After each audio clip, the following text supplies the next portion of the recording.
Classic Performance products, built for the street, proven on the track. From the drivability standpoint, all our spring rates, all our sway bar packages, everything that we do has a lot of adjustability. So you can get that street comfort you want, where you can hold a cup of coffee and not feel like you're going to be wearing it by the time you get to the end of the street. But then when it's playtime, you can make a few adjustments, put on your helmet, and go out and have a blast. I have a long-term relationship with CPP. I've done everything from trucks to muscle cars, and using their product has always been something easy as far as getting that product and bolting it on.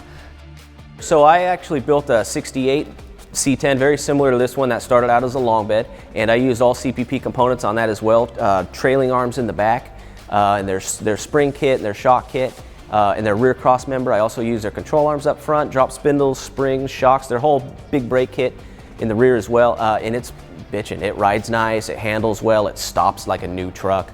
When we're designing products, we're always looking at how it's going to be used in the end for the enthusiast, the guy building the car, the guy who drives the car.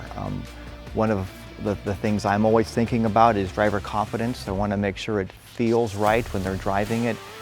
Nobody really wants to get a sudden surprise in the middle of a corner if the brake feels odd, so I'm always looking at trying to get everything correct, what you would expect it to be. You can make them more aggressive by just tuning the shocks a little differently. But for around town, I like it nice and loose, and it rides like a Cadillac. Something like this, you can make it a little tighter, make it a little sportier. As far as a track deal, you can really tune up the shock as far as making it more of an aggressive ride. And that puts you in that spot where you're hitting that corner, you don't get a bunch of body roll. It just kind of drives through each turn. And when you're coming up to a turn rather fast, you got plenty of brake there to get you to, slow down.